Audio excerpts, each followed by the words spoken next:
Hello, guys, and welcome to Indiana Sports Connection. Thank you so much for being here today and being part of this community. I am your residential anchor, Aaron, and what we are going to be talking about today is the Hoosiers that go out there like we have not seen this coming. I mean, after a 5-game losing streak, they go out there, pound the paint against Tom Izzo, and they just gave them nowhere to go. I mean, it finally worked. It finally worked, and Renew, maybe there was a master game plan for this team that just didn't work out because of the injury. We'll never know. But Tom Izzo did say afterwards, I thought it was interesting. He said, Renew is a great player. He scored 19 points, had 12 rebounds. I mean, that's the thing. It's been there. It's been there for Renew when he really puts himself in the position to be in position to get it done out there. But we're going to talk a little bit about the stats. We're going to talk about what this means for Indiana. Does this mean anything? Let me pull your comments up, because it was just this exact same thing happened to Archie Miller, and that's what I was saying in the video yesterday. It's like Indiana, they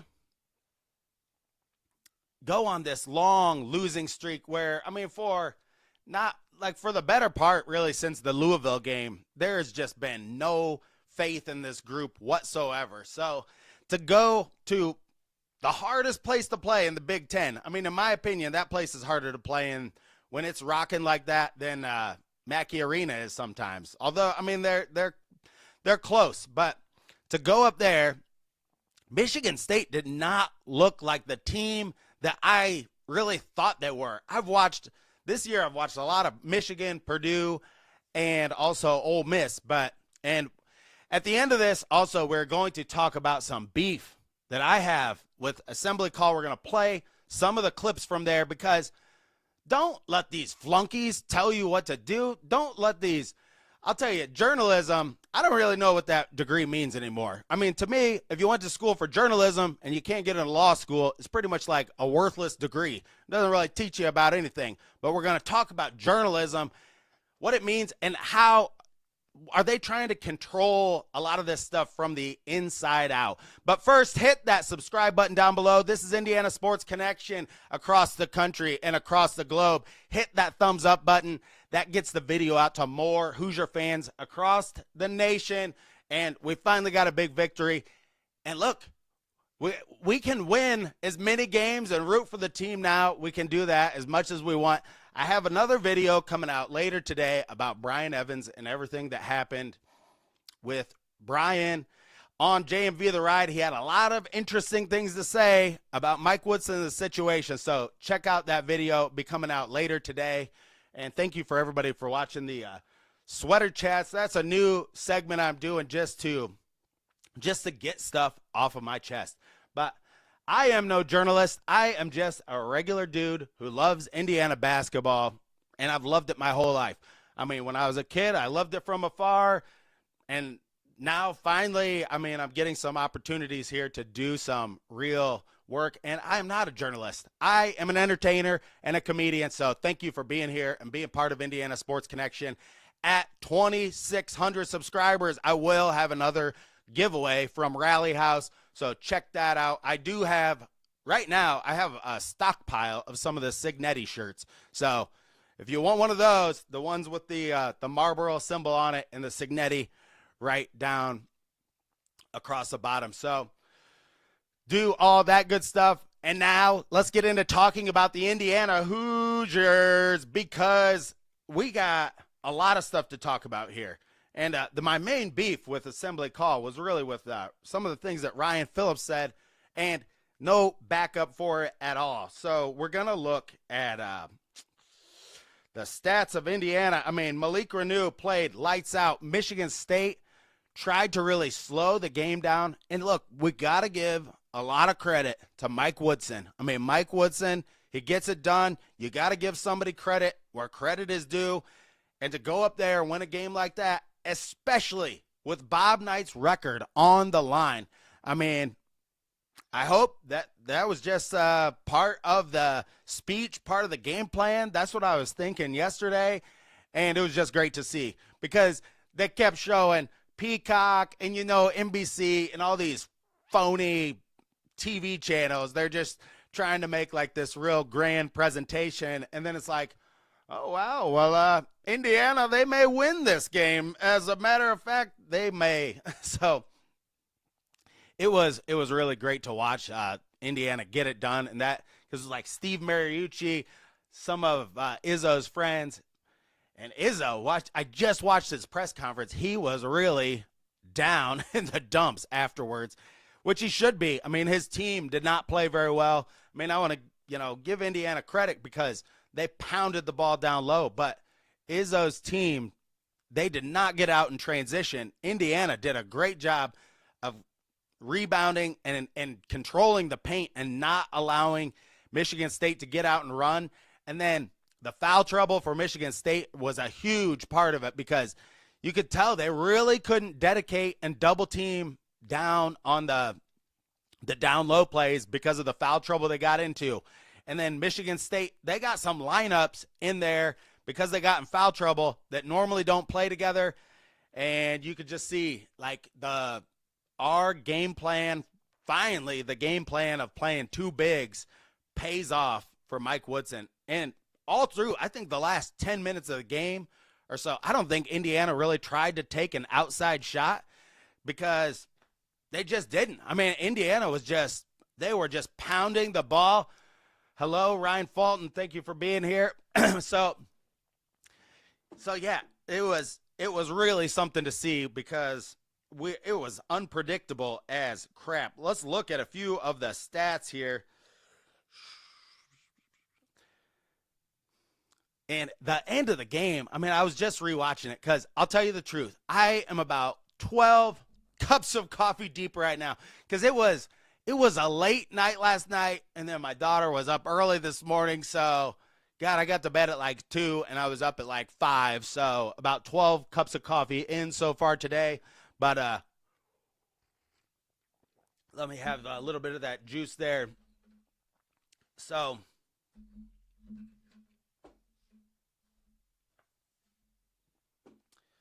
let's take a look at the player stats because I have not even looked at these yet, to tell you the truth. Luke Goody played out of his mind. I mean, a few of the turnovers he was scrapping. He just got the ball. I mean, he just positioned himself to get after it, and he just was not budging on a lot of these plays. I mean, he's always been one of the main catalysts on this team. Mackenzie Mbako only scores 7 points, and one of the reporters for Michigan State, they asked Tom Izzo, they're like, well, how did you think the defense on Mbako was really good? Are you pleased with that? And he's like, no, I'm not pleased with that. We lost the game. Like, I don't care. Their game plan was just to pound the ball into the paint, and they kept getting them in more and more foul trouble. And then at the end, Indiana hits their free throws at the end, and that's really all there was to it. Michigan State made the last 2 minutes of that game seem like it was forever. Forever it seemed like that was taking to get that game over with. I dozed off at some point in the second half, and when I opened my eyes, I'm like, oh my God, they're still ahead by 6, and I'm like slapping myself in the face trying to stay awake, and then I think I dozed off for another 5 minutes, and then I woke up again and watched about the last minute. And so Indiana went to the foul line a lot and knocked down their free throws, and we know that's been a concern for this team. Is this group going to come together? I mean, NC State comes to mind. Could there be a scenario? I know we are crazy Indiana fans, and that's all we're going to think because you win a game like this and you go, we can beat anybody. We really can beat anybody. But will they, these next 2 games against UCLA and Purdue, if by chance they can win those 2 games, and those are 2 really hard teams, I think the biggest challenge is this team mentally. Can this team mentally keep themselves in the game when they go out on that West Coast swing? Because I believe they play Oregon, Washington, and then they play Penn State. at home. I mean, Penn State has really went down the tubes, but I think the games that concern me the most about them going out there and playing is laying an egg against a team like Oregon or Washington. Just, you've seen this out of this team a lot. You got to they just would have to really, really change their mindset. I know I keep saying this, 4-1, physical to mental to the physical, 4-1. Practice the mental, and I'm practicing the mental right now. I'll tell you, just on no sleep, and I got to drive down to Bloomington right after this, and we got the snow coming today. So in Huntertown, Indiana, we're going to get 3 inches, and I got to look at what the ice situation is going to be like down there. But look at a couple more of the stats here. I thought Miles Rice played a better style of basketball. That's what I would take out of him every single time. If he could score 10 or 12, I mean, that's what he averaged last year. He averaged 13.2, I believe, and Carlisle averaged 13.2, and Rice averaged 12, and we've just gotten absolutely nothing out of both of those guys at times. And it just goes to show you, it's all system, because where one guy scores this many points at this place, it's just a lot harder to do that same thing somewhere else. But especially in a high-low type of system that Indiana's playing. Bryson Tucker was in there for just a few minutes, but it was good to see him be out on the floor, at least for a little bit. I know he had a couple of games where he really didn't play at all. Then he's kind of been out there a little bit more, but he does have to work on his shot and his shot selection, I believe. So Malik Reneau, 29 minutes, and he didn't start Malik Reneau, so that was a new thing. And then, he had the 19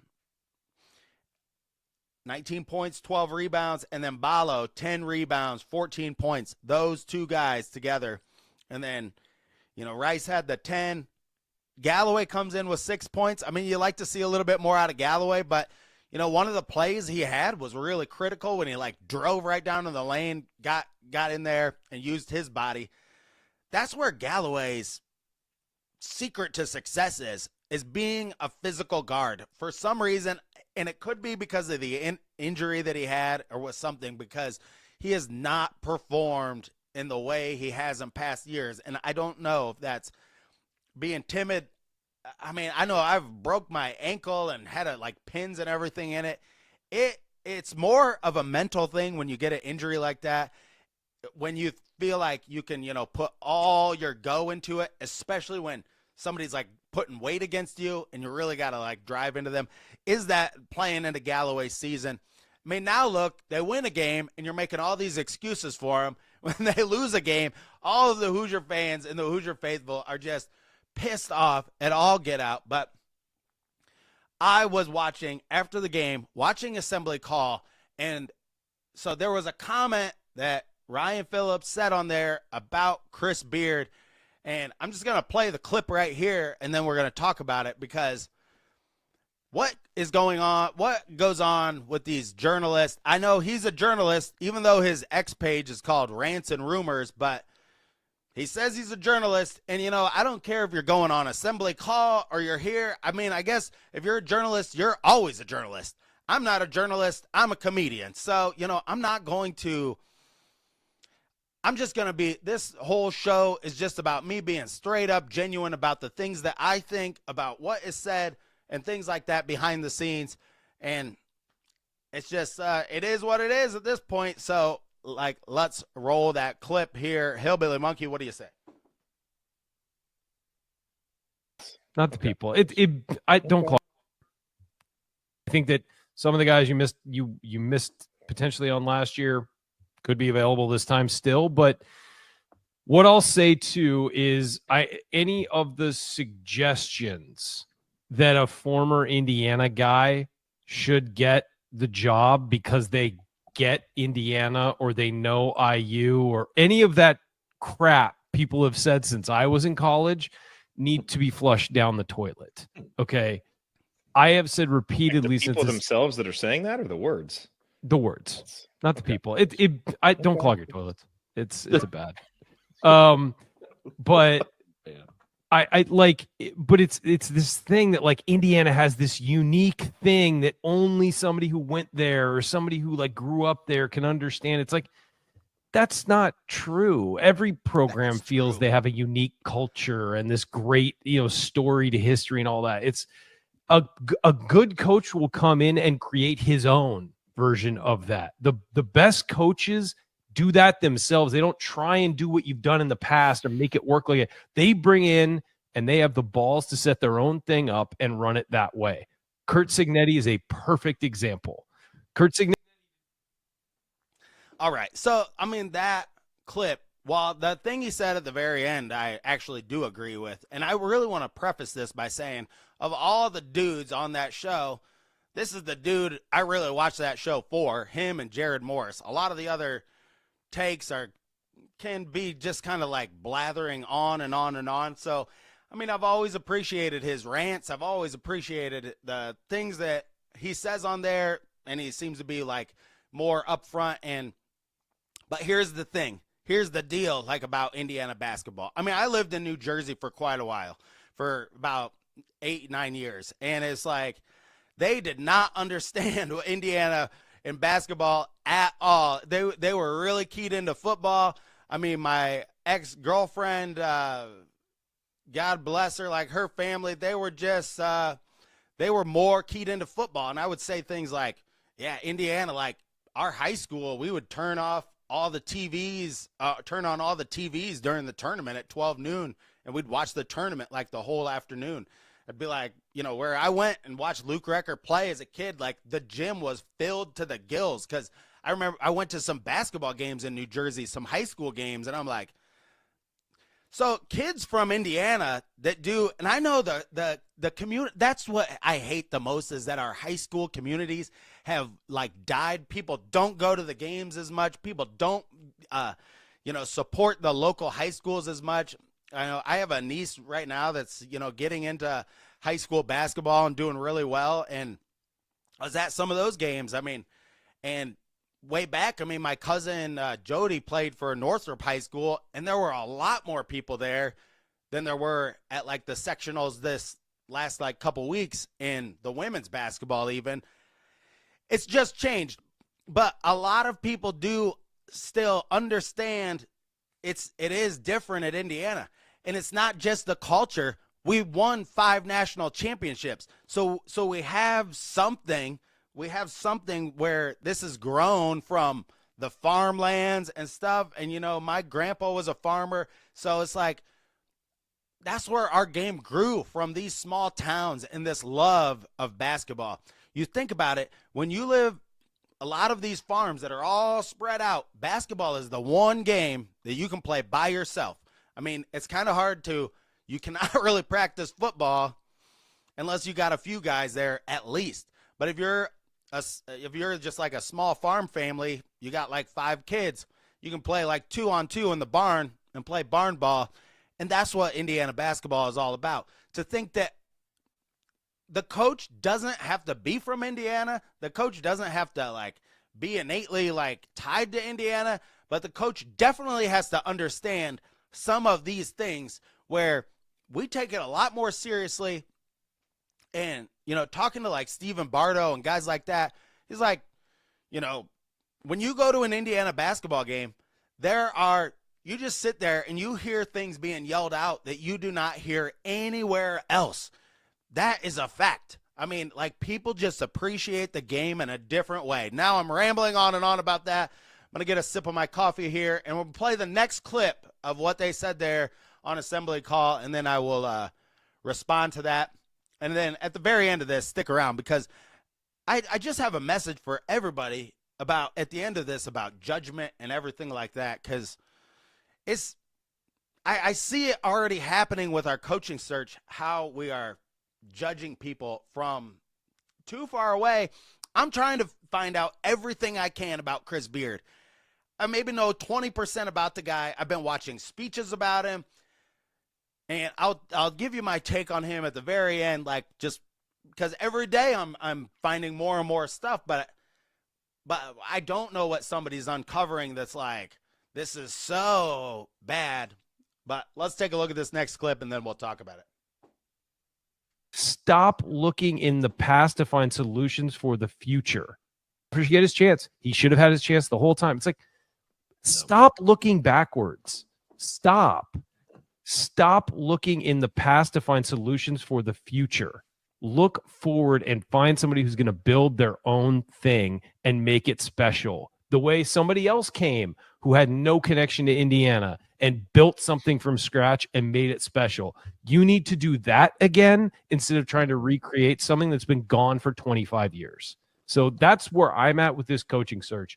We'll talk candidates in a second. The only person associated with Indiana in any way who should be a candidate is Dusty May, because he has had success at the college level to a very high level, and he's doing it at a place at Michigan. He's proving himself on the floor. I think he should be a candidate, but the fact that he went to IU has nothing to do with his candidacy. It's that he's done something pretty good at the college level. So most of the stuff they said there, I agree with. But as they went on and talked about every single coach on there, they found something wrong with every single coach on there. I mean, I've been listening to the show for about 4 years, and I started listening to it, I think, during the WOODSON search process. I can't remember exactly. I mean, one day I was mowing my lawn. I'm like, I'm going to look for some podcast. I want to hear something about Indiana, and that's really when I got into it. It's so weird. I didn't even know this stuff existed before that, but it just shows how stupid I am at times. But anyway, that they did just like the guy from Drake. Well, he's not done this. And, even last year, I was the one who's saying Dusty May. It's like, don't look at that he's not been at a high level. Look at what he does every single day. I mean, a person that dedicates themselves every single day. And also, I mean, you could tell Dusty's personality compared to Archie Miller. He's more willing to be out there doing interviews, doing all of these things. And just in case everybody saw, I mean, Dusty's wife did not wear a Michigan shirt to the game. And I think she's from Bloomington, but she could not wear the maize and blue or a Michigan shirt actually into Assembly Hall. That's Assembly Hall respect. And that's a person from Indiana who understands things about Indiana basketball in a way that's just maybe innately different from somebody from somewhere else. Now, a lot of people, can really have that appreciation. Like, I mean, I appreciate Alabama football from afar. I hate them. Like, in a lot of ways. But I can see that because I've known people from Alabama. A friend of mine, Jason, that lives in Indianapolis, he's just like, Alabama, he's like, football is like a religion. He's like, people don't understand. Will Kalen DeBoer get eaten alive there? He may, because this dude played 1 year and he's already on the hot seat. We don't need to lower our standards. We need to find a guy who's doing, and I hate to quote the Bob Knight book, but it's like, are you doing what you're supposed to be doing at most all times? And not only that, but if people did take a deeper look into some of these books, I mean, he was a guy who, yes, he had a lot of anger problems. He talks about that. I mean, he talks about it openly, about trying to be a better person, about trying to really judge himself as a leader, about that leadership is really, really hard. It is really, really hard. And so you're going to make mistakes. And the best thing you got to do is acknowledge those mistakes and then move forward. That's what you want. That's what really makes a great man to me, because I've made a lot of mistakes in my life, and maybe we'll talk about that at the end. But the fact of the matter is, at least if you can look yourself in the mirror and be honest with yourself and just say, I got to get better at this, and we all got to get better at this together. That has to be the game plan no matter what. But this last clip is where I really disagreed with him right here. And let's take a look here. Hillbilly Monkey, how about it? What'll And be I don't think that would be unique to. I'll say, Chris, Yeah, and I'll say Chris Beard gets mentioned a lot. I have heard mixed things about whether or not he would possibly be a candidate, and most of the time I was in Bloomington this weekend and somebody quoted to me and said 0% chance. I think he's an outstanding head coach. He knows how to win in college basketball.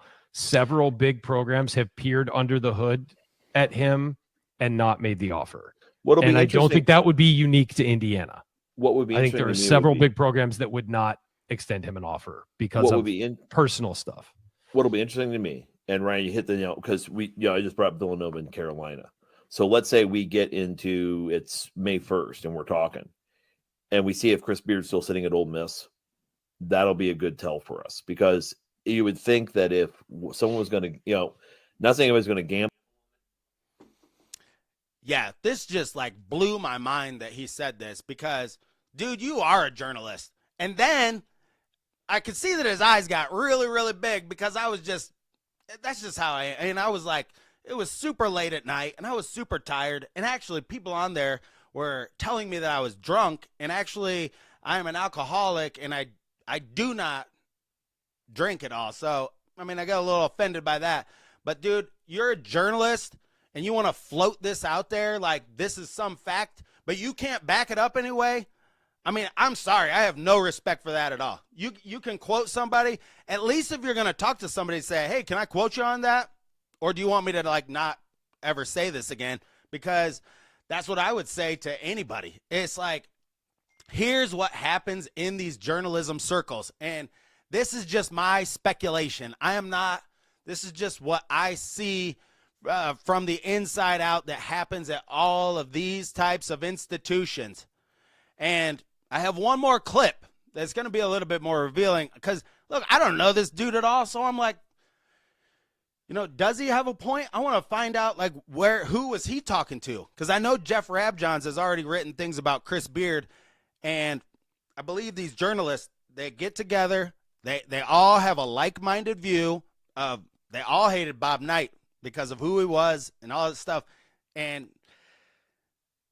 I don't want to get into all of the back stuff that really goes into all of that stuff. But because this is a sports show, it's not about anything else. But these journalists like to get together and kind of like come up with, we're going to play God here and shift the balance, because if 5 articles get written about Chris Beard Chris Beard, he could never be the coach. Chris Beard can't do it. It's a 0%. It's a non-starter. They start saying stuff like that. Okay, who said that? Who said that? I mean, and there's no backup. There's no accountability there. Where's the accountability? And I know journalism is dead. It's just a joke.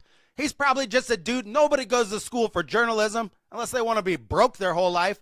Only people that go to school for journalism are trying to be lawyers. And if you can't get in and you're not smart enough to pass the bar exam, then you end up, being some flunky working for places that are going out of business like Sports Illustrated and acting like it's all this high and mighty position. And then you go somewhere and then you blurt out something like this. Podcast cringe. I mean, this was cringe because you could tell but one other clip, and this is just one that I found when I was doing my digging, because he was on a show talking about, and so just so you know, like, I'm just upending all of the stuff that he said, because anybody that goes on this channel, and we know Woody watches this all day because he said so, he's on here talking about the Super Bowl. So how do they keep on doing it? Well, a colleague tried to tell me the Chiefs get lucky in close games, but I think after 17 in a row, we can sort of just admit that they're pretty good at this. The answer is their leadership. Both head coach Andy Reid and quarterback Patrick Mahomes are unflappable in clutch situations and late situations. That trickles down to the rest of the roster. They just seem to know that if the game's close, they're going to win it. And that's it for that clip. I mean, that just explains itself. I mean, journalism is dead. People don't need to, I guess, give any type of thing. And there's become this blurred line between, see, I got driven out of stand-up comedy because of free speech, all of a sudden, a joke I told about and I don't know if this gets your YouTube channel, but canceled, but you make a joke about a midget in 2013, it's hilarious, and by the time it's 2015, you just can't make a joke about a midget. So you lose your job, you lose your livelihood of doing stand-up comedy, and then you can't go out and tour the colleges because that's so toxic. Like, what goes on? I don't really want to go down this road, but I do want to say this. It's like Chris Beard, maybe he's not the guy. I think that we got 8 weeks to slow burn and do a vetting process on this guy. Go to his hometown, talk to his high school friends. I am a true believer that people that have a great heart are born with a great heart, and people that innately want to be great, which I've watched a lot of things about Chris Beard and his like coaching, how he made his way through junior college and how he is a very God-loving man. And in the comment section, there will be this back and forth between, yes, in a police report, it said that he strangled and bit a woman, in that same police report. Then the next day, it was like 2 days later when the case came out, she said that she instigated the whole thing, broke his glasses. So it's a case of he said, she said. But all I can say to you out there is this,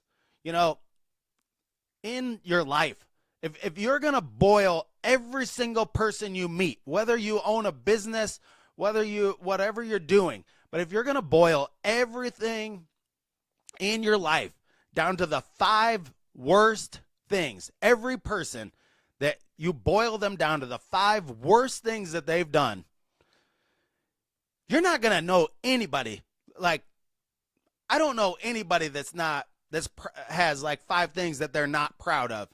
And you know what? As human beings and as a God-loving man myself, I know, like, I need to just repent, ask for forgiveness. And as long as you have that attitude that you're going to acknowledge your mistakes and move forward, that's all I care about. So that is all I have for you today. That I didn't really want to go down this road, but I definitely had some real, I just had some real stuff on my mind about all of that. And also, on here, it is really hard to get your entire personality out. So, revealing more things about myself on here, it makes it easier for me to do this show when I am just honest with all of you out there. And that is my goal of doing this, is just to let people know, like, Chris Beard, unless somebody can, and I would invite him to come on the show. Ryan Phillips, if you watch this episode, I will send you a StreamYard link, and we can talk on here about it. We can have a sweater chat, or we can do a chat like this. And I would just love to talk to you about, who's saying that and what type of information do we know for a fact that maybe has happened in the past. I mean, I've watched some of Beard's games where, he got kicked out of a game and ran out on the court and acted like a big baby. And I was watching that clip the other day, and I thought, that was pretty intense. But at the same time, competition is pretty intense. I mean, Dan Hurley is a very, and from me spending a lot of time in New Jersey around Irish and Italian Catholic people, Dan Hurley is a very intense guy. I mean, you can't tell me that sometimes that intensity can spill over into your house. And, as a man, you do have to control all that stuff and try, and you got to control yourself and control your anger and control your temper and all that stuff. But it's like, yes, I heard Brad Stevens, they went on a jet ride out there. Dolson already went out there and talked to him. It was seen that the private jet left the Bloomington airport and arrived there. So Brad Stevens, I was just looking into some stuff because the Celtics, they have been sold, and I was going to make another episode about this, but the Celtics have been sold, so their ownership group is going to sell the team off in the next 3 years. So in the next 3 years, they're selling off parts of the team. Could that be a catalyst that Brad Stevens, like, I was here, I never really accomplished what I wanted to accomplish in college basketball. I know I made an episode that says Brad's not the guy, but it's only because I think 100% he's not coming. If that door cracks open this much, I would love to see Brad Stevens walk through that door, and it would be like hallelujah for everybody. So, actually, thank you, Kevin, there for putting that down, because it is. I have always, no matter what, and right now, like, I'm on here, and I'm a pale, red-faced dude. That is why I've had people on here that think that I'm drunk or different things, and yeah, it is like right now. I have the window open right here because, dude, I am a sweaty Nordic person. I mean, I'm gonna go snowboarding in Michigan in the next couple days, but like those are where the people that I came from. I mean, look at this red beard, and yeah, people should know that. Like I believe, like Trey Galloway, he's got the same thing going on. Whenever I would play sports, my face would get so red. People thought I was kind of like, but I am blathering on and on here today. So I think this was a great talk, and it was just some stuff I wanted to get off my chest. And I still love the assembly call, and I'll watch their show and everything like that. But I just wanted to point that out because I do think that's what's happening with, I think journalists are trying to control the narrative from the inside out. But thank you so much for being here, Hoosier fans. And until next time, stay classy, Hoosier fans.